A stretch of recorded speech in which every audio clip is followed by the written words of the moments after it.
दोस्तों, आप सब कैसे हैं? ठीक ही होंगे। मैं विष्णु कुमार, आपका बहुत बहुत स्वागत है फ्यूचर करियर चैनल पे।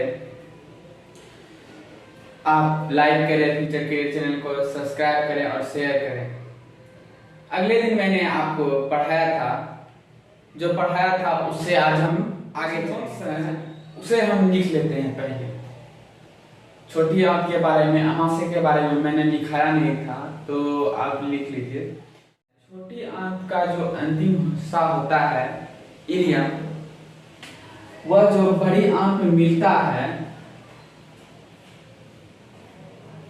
बड़ी आंत, ये बड़ी आंत है, जब ये मिलता है इलियम छोटी आंत का, ये इलियम है छोटी आंत का हिस्सा, जब मिलता है उस भाग को हम क्या करते हैं? भिलाई करते हैं। यह अंगुली के जैसा पतला होता है। जब ये मिलता है तो अंगुली, उस समय इस अंगुली के जैसा पतला होता है और हम उसको क्या कहते हैं? भिलाई। यह अवशोषण करने का काम करता है। क्या करने का काम करता है? अवशोषण, चूसने का कार्य करता है। आपने जान लिया पहला नोट्स। अब चलते हैं अमाशय में। अब एक बात जानते हैं, भोजन करते समय कर लेते हैं, कुछ समय के बाद आपको नींद आने लगता है। क्यों? इसके बारे में जानते हैं। भोजन करने के कुछ समय बाद हमें नींद आने लगता है, क्योंकि भोजन पाचन के लिए शरीर का अधिकांश रक्त, पाचन जब करता है अमाशय में, उसका अधिकांश रक्त, उस समय अधिकांश रक्त अमाशय के मांसपेशियों में कहाँ चले जाता है? अमाशय के मांसपेशियों में चले जाता है, मांसपेशियों में चला जाता है और सिर में रक्त की कमी हो जाती है, जिस कारण नींद आने लगता है। अगर ऑक्सीजन लेवल आपका घट जाएगा तो स्वतः ही नींद आने लगेगा। क्या हो जाएगा?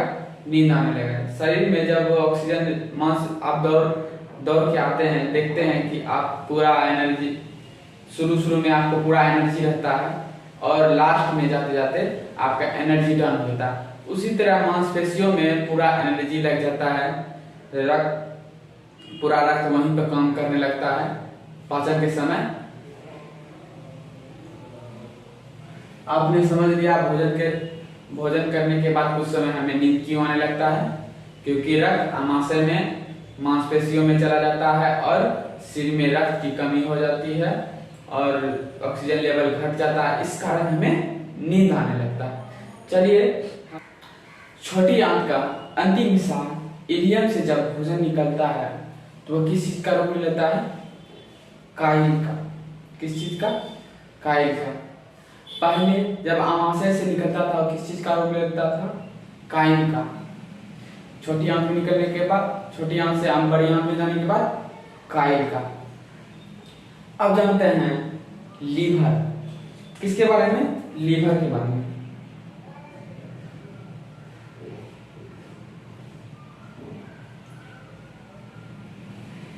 यकृत। किसके बारे में जानेंगे? यकृत के बारे में।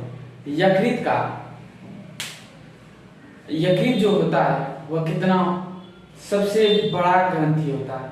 यकृत क्या होता है? सबसे बड़ा ग्रंथि होता है लीवर। इसका वजन जो होता है कितना होता है? 1.5 kg होता है। और लीवर से क्या निकलता है? लीवर से पित्त निकलता है और पित्त कहाँ जमा हो जाता है? गॉल ब्लैडर पे। पित्त जो होता है इसके लीवर का निचला भाग होता है। लीवर के निचले भाग पित्त होता है। पित्त। चलिए हम इसके बारे में पूरी तरह से जानते हैं। पित्ताशय के बारे में, गॉल ब्लैडर के बारे में पूरी तरह से जानते हैं। चलिए पहले मिटा लेते हैं, फिर लिख कर मैं आपको बताता हूँ। हम जानते हैं पित्ताशय के बारे में। पहले लिख लेते हैं पित्ताशय, गॉल ब्लैडर।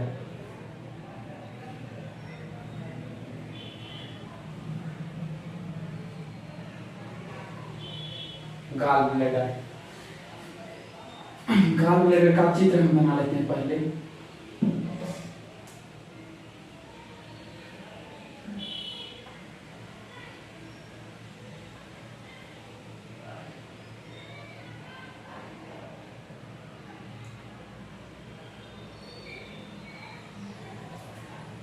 ये क्या है? यकृत, लीवर।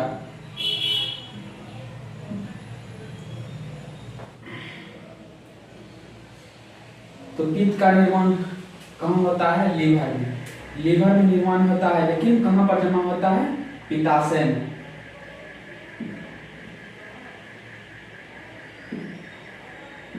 कहाँ जमा होता है? पित्ताशय में। यहाँ पित्त का निर्माण नहीं होता है, यहाँ लीवर के द्वारा पित्त आता है और पित्त एकत्रित हो जाता है, छोटी आंत के हिस्सा में चले जाता है। छोटी आंत में चले जाता है तो ये भोजन क्या करता है? क्षारीय बना देता है। यह एंजाइम नहीं होते हुए भी भोजन को पचाने में सहायता करता है। क्या होता है? यह एंजाइम नहीं रहने के बाद भी भोजन में सहायता करता है। अगर पित्त में इसमें स्टोन हो जाता है पित्त में, तो इसे काट कर क्या करते हैं डॉक्टर? हटा देते हैं।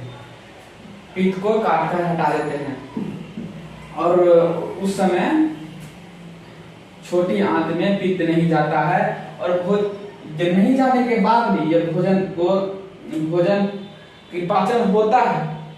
छोटी आंत में भोजन का पाचन होता है, लेकिन उस समय भोजन अच्छी तरह से पाचन नहीं होता है। क्या नहीं होता? अच्छी तरह से पाचन नहीं होता। उस समय लंबे समय के बाद तक धीरे धीरे पाचन होने लगता है। शरीर समय समय पे आप जैसे टाइमली खाएंगे, 2 बजे खाते हैं दिन में, नाश्ता करते हैं 10 बजे, 10 AM में करते हैं, रोज 10 AM में कीजिए डेली, तो उस समय आपको सूट करेगा। नहीं रहने के बाद, जब ऑपरेशन हो जाता है तो नहीं रहने के बाद 2 बजे खाना खाते हैं, 2 PM में खाना खाइए। सही समय पे खाएंगे तो उस समय आपको भोजन का पाचन सही तरह से होगा। पित्त के नहीं रहने के बाद ये जो लीवर है, लीवर पुनः निर्माण होते रहता है। क्या होता है? लीवर पुनः निर्माण होते रहता है। और जो मस्तिष्क में जो होता है न्यूरॉन, मस्तिष्क में जब सबसे लंबी कोशिका न्यूरॉन है, सबसे लंबी कोशिका न्यूरॉन है, मानव शरीर का सबसे लंबी कोशिका न्यूरॉन। और वहां पर क्या होता है?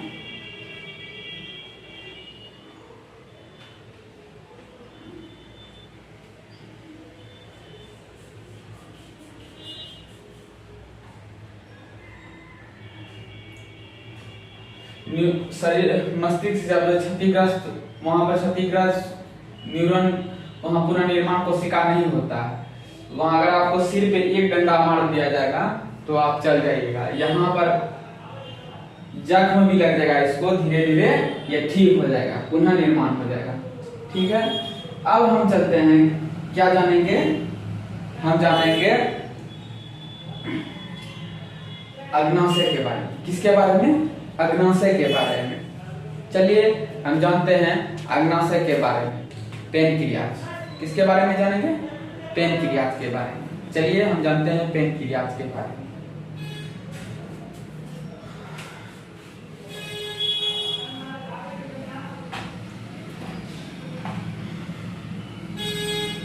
एक बात मैं कहना भूल गया था कि जब छोटी आंत में भोजन जाता है तो उस समय यकृत द्वारा, तो उस समय वसा का पाचन होता है। वो किस क्रिया में होता है? पायसीकरण द्वारा होता है। किस क्रिया द्वारा होता है? पायसीकरण द्वारा। आपने जान लिया। चलिए अब हम जानते हैं वसा का पाचन किस क्रिया द्वारा होता है? पायसीकरण द्वारा। चलिए अब हम जानते हैं किसके बारे में जानेंगे?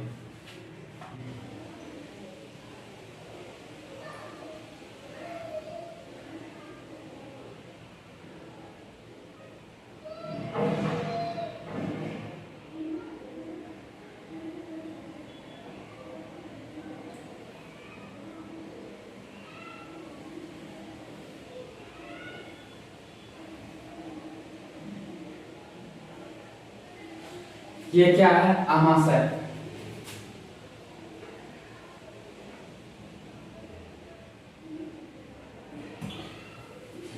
अमाशय है। ये क्या है? अग्नाशय।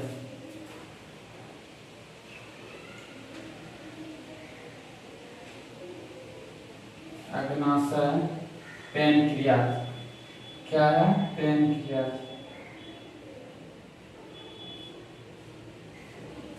क्या है? पैनक्रियाज। चलिए जानते हैं अमाशय का सबसे निचला भाग कौन सा होता है? पायलोरी। और छोटी आंत का सबसे ऊपर का भाग कौन होता है? ग्रहणी। चलिए जानते हैं ये जो होता है अमाशय का सबसे निचला भाग के नीचे अग्नाशय होता है और ग्रहणी से घिरा रहता है। किससे घिरा रहता है? इसके ऊपर ग्रहणी रहता है, घिरा रहता है, चारों ओर ग्रहणी से घिरा रहता है, घिरा रहता है। तो उसको हम क्या कहेंगे? अग्नाशय, पैनक्रियाज कहेंगे। चलिए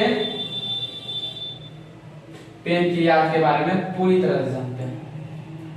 अग्नाशय में अनेक पतली पतली नलियां होती हैं। इसमें जो होता है बहुत ही पतला पतला नली होता है, आपस में जुड़ा रहता है। बहुत ही पतली पतली नली होती है जो आपस में जुड़कर एक बड़ी अग्नाशयी वाहिनी बनाती है। जुड़कर क्या करता है? वाहिनी बनाता है। यह जुड़कर अग्नाशय वाहिनी बनाता है। अग्नाशय वाहिनी तथा मूल पित्तवाहिनी मिलकर एक बड़ी नली बनाता है। एक क्या करता है?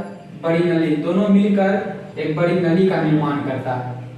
फिर यह नली एक छिद्र के द्वारा ग्रहणी में खुलती है। देखते हैं ये छिद्र, ये खुल जाता है, ग्रहणी में खुल जाता है। पित्ताशय भी कहाँ खुलता था? ग्रहणी में खुलता था, खुल जाता है। अग्नाशयी रस में, इसमें जो अग्नाशयी रस होता है, इस रस के अंदर क्या कौन सा एंजाइम होता है? Trypsin, amylase, lipase, nucleus enzyme पाया जाता है। इसमें कौन कौन से एंजाइम पाया जाता है? Trypsin, amylase, lipase, nucleus enzyme पाया जाता है। इसके बारे में जाने अगले दिन हम किसके बारे में जानेंगे? अगले दिन हम बड़ी आंत के बारे में जानेंगे। धन्यवाद फ्रेंड्स। आप फ्यूचर करियर चैनल को लाइक करें, सब्सक्राइब करें और शेयर करें।